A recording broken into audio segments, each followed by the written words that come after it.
दोस्तों, कैसे हैं आप? आज के इस वीडियो में हम बात करेंगे कक्षा 10 विज्ञान के अध्याय 5 जैव प्रक्रम के एक बहुत ही महत्वपूर्ण बिंदु 5.1 जैव प्रक्रम क्या है।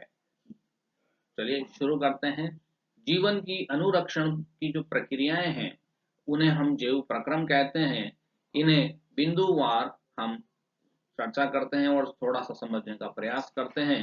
इसको आप चैप्टर का इंट्रो भी कह सकते हैं, लेकिन पूरे पाठ को समझने के लिए ये बिंदु समझना बहुत ही आवश्यक है।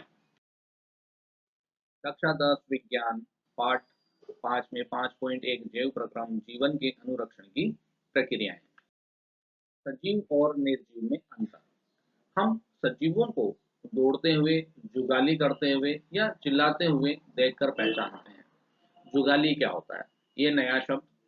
जुगाली शब्द से मतलब जो जीव जंतु, जैसे हम आस पड़ोस में गाय को देखते हैं कि इनको जो मिलता है वो इसे एक बार खा लेते हैं और उसके बाद वापस अपने मुख गुहा में ला करके उसे चबाते हैं। तो ये खाए हुए भाग को वापस मुंह में लेकर के चबाना जुगाली कहलाता है।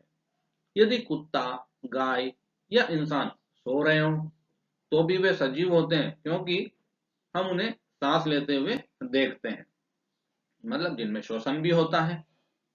उसके बाद हम देखें, पौधों में वृद्धि एक संकेत है कि पहले छोटा था, फिर थोड़ा और बड़ा हुआ, फिर आकार में बड़ा हुआ, मोटापे में हुआ।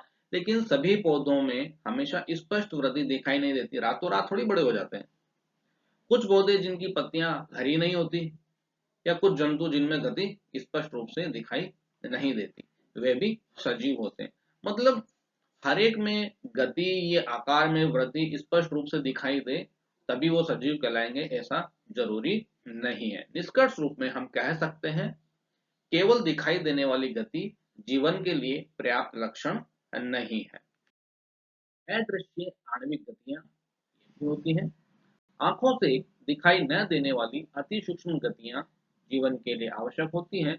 इन्हें ही हम अदृश्य आणविक गतियां कहते हैं।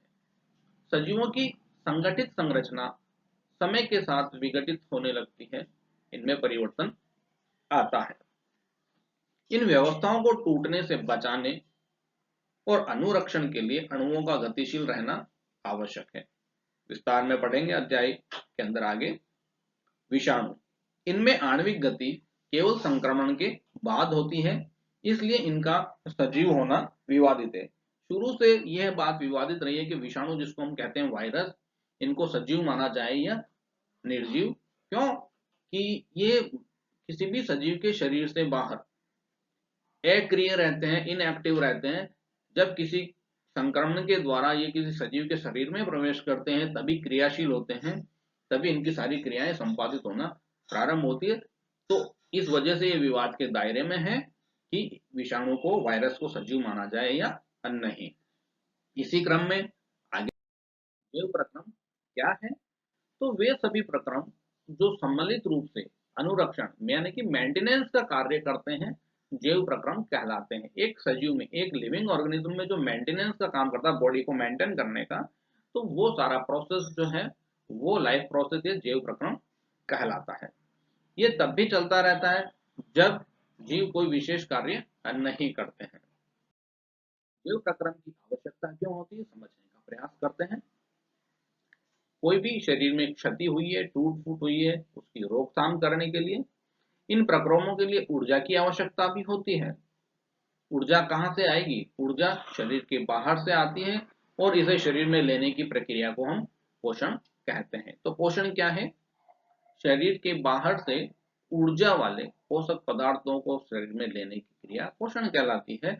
वृद्धि के लिए कच्ची सामग्री की आवश्यकता होती है। पृथ्वी पर जीवन कार्बन आधारित अणुओं पर निर्भर है। हमारी वृद्धि के लिए, विकास के लिए, जैव प्रक्रम के लिए हम जितने भी पोषक पदार्थ लेते हैं उनमें कार्बन सुनिश्चित होता है। ऊर्जा स्रोत और जटिलताओं की बात अगर हम करें तो बाह्य ऊर्जा स्रोत विविध प्रकार के होते हैं, अलग अलग प्रकार के सोर्स होते हैं। किसी से हमें कार्बोहाइड्रेट मिलती है, किसी से वसा मिलती है, किसी से प्रोटीन, किसी से विटामिन। तो विविध प्रकार के ये होते हैं। शरीर में इन्हें ऊर्जा के एक समान स्रोत में परिवर्तित करना पड़ता है, मतलब इनका विघटन करना पड़ता है और इनकी जटिलताओं को खत्म कर सरल रासायनिक पदार्थ जैसे कि ग्लूकोज जैसे अणुओं में बदलना होता है। इसके लिए रासायनिक क्रियाओं की एक श्रृंखला होती है, जैसे पहले पाचन होता है, फिर श्वसन होता है। इस प्रकार पोषण के प्रकार जीव के अनुसार भिन्न भिन्न होते हैं कि वो मरुस्थलीय जीव है, जलीय जीव है, स्थलीय जीव है। तो ये सब में अलग अलग प्रकार के होते हैं। एक कोशिकीय में अलग होता है, बहुकोशिकीय जीवों में ये प्रक्रियाएं अलग प्रकार से संपादित होती है। अनेक जीव अणुओं के विघटन के लिए ऑक्सीजन का उपयोग करते हैं। विघटन का मतलब तोड़ना। तो जीव जो पोषक अणुओं को ग्रहण करते हैं, उनसे ऊर्जा कब निकलेगी? उनके विघटन से उनको तोड़ के ऊर्जा निकाली जाती है। इसके लिए वो ऑक्सीजन का उपयोग करते हैं। तो परिभाषा के रूप में हम कह सकते हैं, ऑक्सीजन को ग्रहण कर खाद्य स्रोत के विघटन में प्रयोग करना श्वसन कहलाता है। एकल कोशिकीय बनाम बहुकोशिकीय जीव जो हम बात कर रहे थे, यूनिसेलुलर एंड मल्टीसेलुलर। एक कोशिकीय जीव क्या होते हैं? ये एक कोशिका से इनका पूरा शरीर बना होता है, पूरी सतह पर्यावरण के संपर्क में रहती है, किसी विशेष अंग की इनको आवश्यकता भी नहीं होती, क्योंकि पूरा शरीर ही एकमात्र कोशिका से बना है। तो वो कोशिका ही उनका अंग है, अंग तंत्र है और शरीर है। बहुकोशिकीय जीव में ऐसा नहीं होता है। बहुकोशिकीय जीवों में कोशिकाओं की संख्या अधिक होती है, इनका आकार और जटिलता अधिक होने से सभी कोशिकाएं सीधे वातावरण के पर्यावरण के संपर्क में नहीं रह पाती हैं। बहुकोशिकीय जीवों में विभिन्न कार्यों के लिए कोशिका मिलकर के ऊतक बनाती है और ऊतकों से बने अंग विशिष्टीकृत हो जाते हैं, जो कार्य विशेष को करने के लिए निर्धारित हो जाते हैं।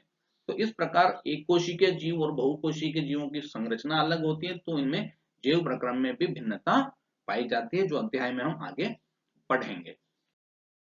वहन तंत्र की आवश्यकता अभी जैव प्रक्रम में बताई गई है। भोजन और ऑक्सीजन कुछ अंशों में प्रवेश करते हैं, पर सभी भागों को चाहिए। भोजन और ऑक्सीजन शरीर के कुछ भागों में ही जाते हैं, जैसे कि हमारा पाचन तंत्र, श्वसन तंत्र और उत्सर्जन तंत्र। लेकिन शरीर के जो अन्य भाग हैं, भोजन और ऑक्सीजन की आवश्यकता उन्हें भी होती है। वहां तक पहुंचाने के लिए हमें वहन तंत्र की आवश्यकता होती है। तो इसका समाधान क्या है? पदार्थों को एक स्थान से दूसरे स्थान तक ले जाने के लिए वहन तंत्र आवश्यक हो जाता है। शरीर में रक्त वाहिनियां, रक्त और जल जो है, ये हमारे वाहक का काम करते हैं, जिसे हम अलग से एक बिंदु के रूप में पढ़ेंगे। उत्सर्जन जो इस अध्याय के अंत में दिया गया है हमें, उत्सर्जन तंत्र ये होता क्या है? उत्सर्जन तंत्र कक्षा 9 में भी हमने पढ़ा। ऊर्जा उत्पादन में हानिकारक उप उत्पाद बनते हैं, इन्हें बाहर निकालना आवश्यक है, जो उत्सर्जन की प्रक्रिया के द्वारा होता है। उत्सर्जन की प्रक्रिया भी सूक्ष्म जीवों में, एकल कोशिकीय जीवों में और बहुकोशिकीय जीवों में अलग अलग प्रकार की होती है। बहुकोशिकीय जीवों में इसके लिए विशिष्ट ऊतक और परिवहन तंत्र विकसित होते हैं। तो ये थी एक छोटी सी सामान्य जैव प्रक्रम के बारे में कि जैव प्रक्रम क्या है। सारांश रूप में हम कह सकते हैं कि जैव प्रक्रम के 4 प्रमुख घटक हैं: पोषण, श्वसन, वहन और उत्सर्जन। पोषण अर्थात भोजन को शरीर में लेना, श्वसन अर्थात उस भोजन से ऊर्जा प्राप्त करना, और वहन का मतलब पदार्थों को एक स्थान से दूसरे स्थान तक ले जाना, और उत्सर्जन होता है शरीर में हानिकारक अपशिष्टों को बाहर निकालना। तो ये थी एक सामान्य परिचर्चा 5.1 जीव प्रक्रम क्या है पर। मिलते हैं नेक्स्ट वीडियो में, जहां हम इन सभी जीव प्रक्रमों को एक एक करके समझेंगे। तो मिलते हैं नेक्स्ट वीडियो में 5.2 पोषण के साथ। अगर वीडियो अच्छा लगा और समझ में आया तो वीडियो को लाइक करें, दोस्तों के साथ शेयर करें और सब्सक्राइब का बटन दबाकर बेल बटन ऑन कर लें, ताकि आपको अगले वीडियो का नोटिफिकेशन सबसे पहले मिल सके और वीडियो मिस ना हो। Thanks for watching. जय भारत, जय हिंद।